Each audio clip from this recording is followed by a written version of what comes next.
The first one is the type and strategy of organization.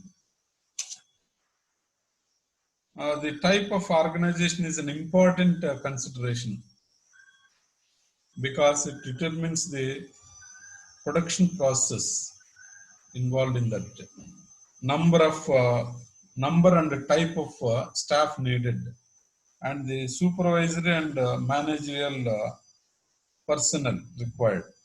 So manufacturing organizations are more complex in this respect than those that render services.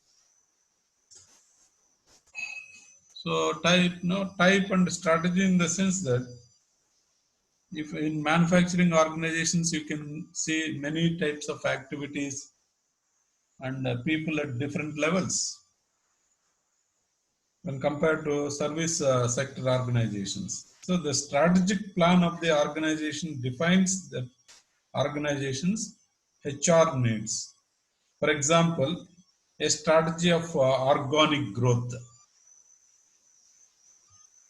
means that additional employees must be hired. Acquisitions or mergers, on the other hand, probably means that the organization will need to plan for layoffs, since merger tend to create duplicate or overlapping positions that can be handled more efficiently with fewer employees. So it all depends upon the strategies of an organization. In case of growth of a business, you need more people at different levels. In case of mergers and acquisitions, then two or more companies come together, which results in duplication of the same jobs and same positions. So company has to give layoff for such kind of things. So primarily, the organization decides either to be proactive or reactive in human resource planning. It can either decide to carefully anticipate the needs and systematically plan them to fill them far in advance, or it can simply react to needs as they arise.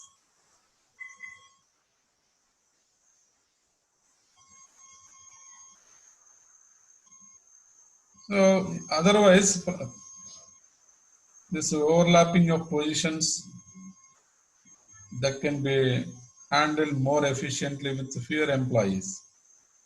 Of course, carefully planning to fill HR needs better helps ensure that the organizations obtains the right number of HR people with the proper skill and competencies when they are needed. So similarly, the organization must determine the breadth of the plan. Essentially, the organizations can choose a narrow focus by planning in only one or two HR areas, such as recruitment or selection. Or it can choose a broad focus by planning in all areas, including training, remuneration, and so on. So the organization must also decide upon the formality of the plan. We have seen this informal and formal. The formality of the plan. So it can decide to have an informal plan that lies mostly in the minds of the managers and personnel staff. So alternatively, the organization can have a formalized plan which is clearly spelled out in writing, backed by documentation and data. So finally, the organization must make a decision on flexibility, the ability of the HR plan to anticipate and deal with the contingencies. So no organization likes high levels of uncertainty. Organizations seek to reduce uncertainty by planning. which includes forecasting and predicting possible future conditions and events. So this is HR planning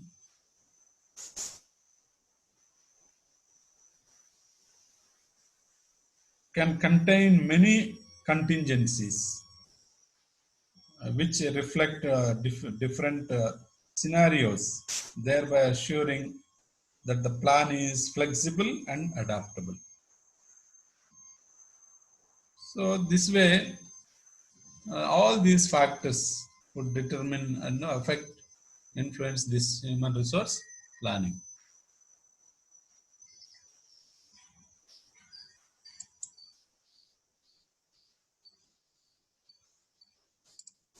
The other factors that would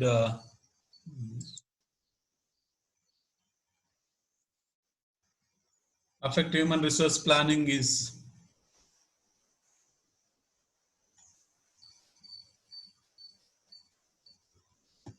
organizational growth cycle and planning.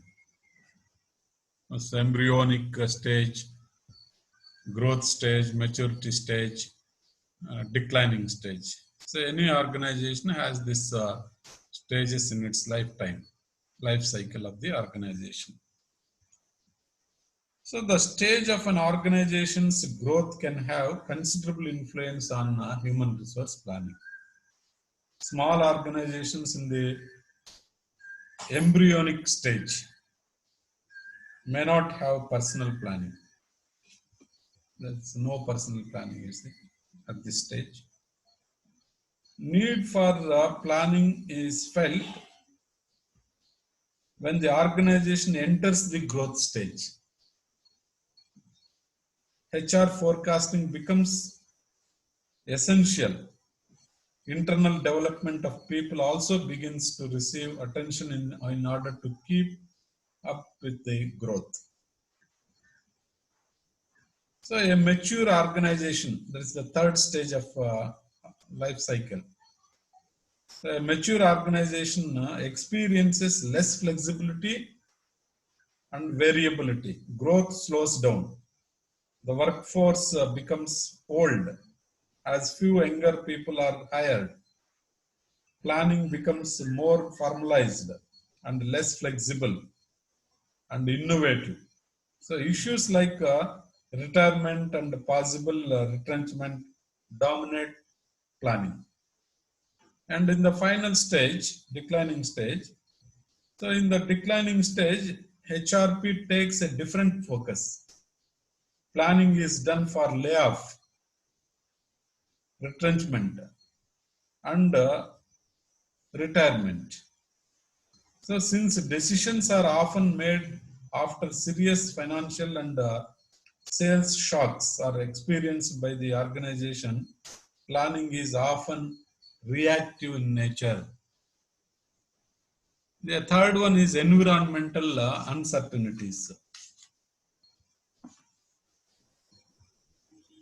So HR managers rarely have the privilege of operating in a stable and predictable environment.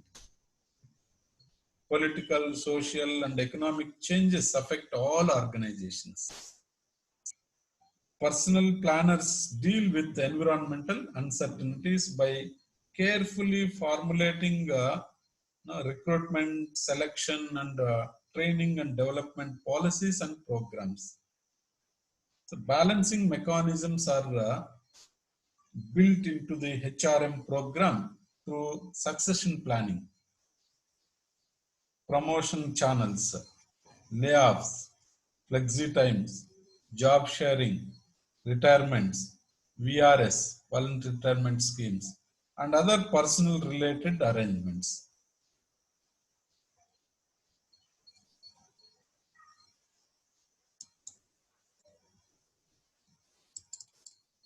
The fourth factor is time horizons,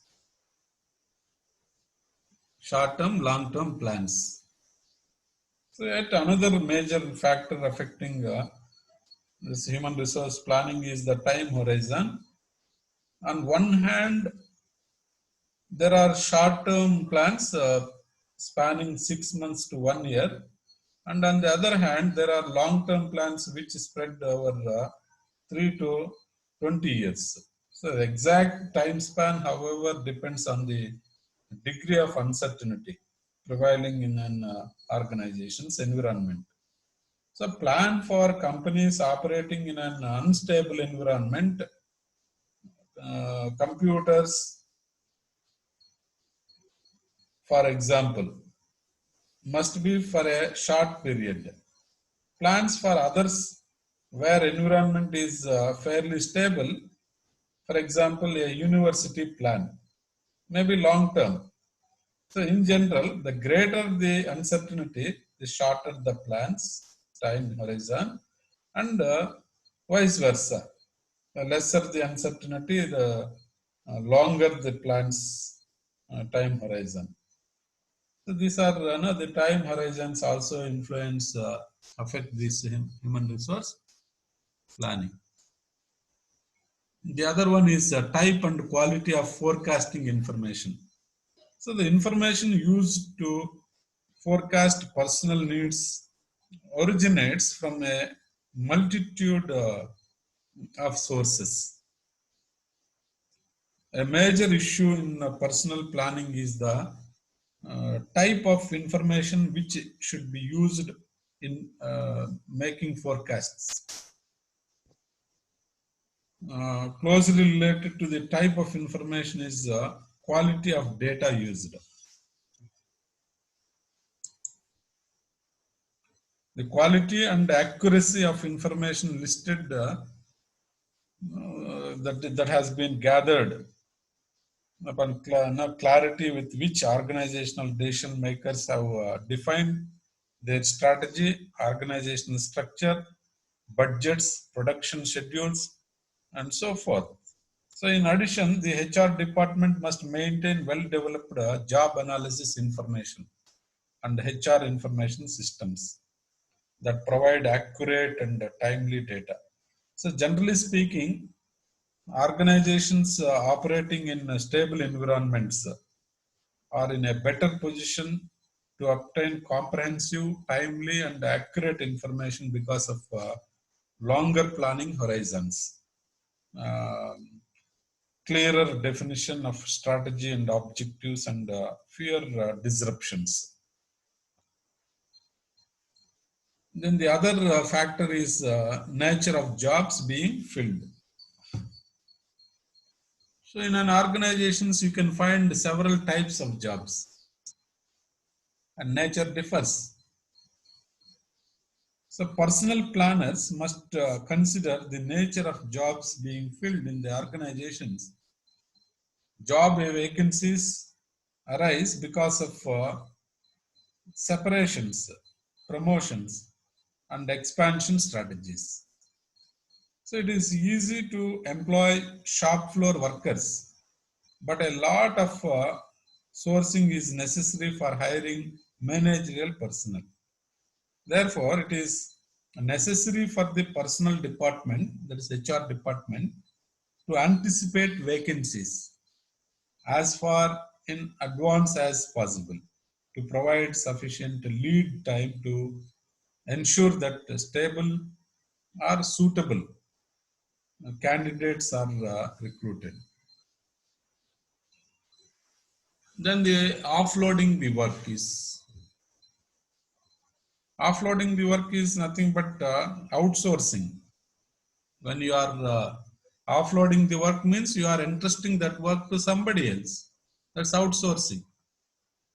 See, several organizations outsource part of their work to outside parties, either in the form of subcontracting or ancillarization.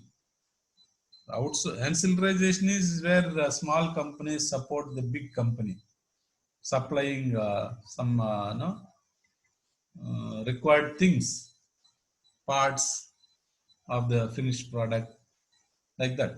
So that's what is called ancillarization.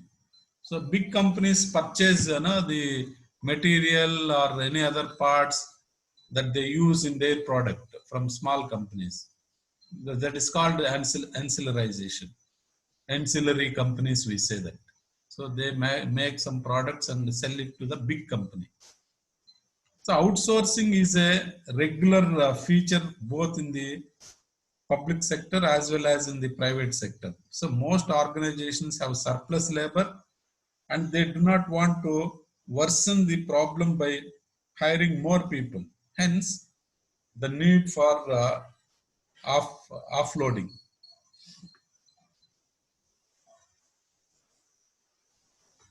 So outsourcing of critical activities through subcontracting or ancillarization determines human resource planning. Some organizations are known to carry the concept of offloading to ridiculous lengths. So one of the Bangalore's based public sector undertakings outsources major part of its work. And in the process, the regular employees sit idle. The reason is kickbacks. Kickbacks from owners of ancillary units are the cause for such ancillarization. So HRP is rarely required in such circumstances. So it is not good to name the company which is doing like that. So all this happens. People at the top level outsource major activities of the business to the subcontractors, accepting kickbacks from those ancillary companies. So all this happens in the business. So all these are the factors that affect human resource planning.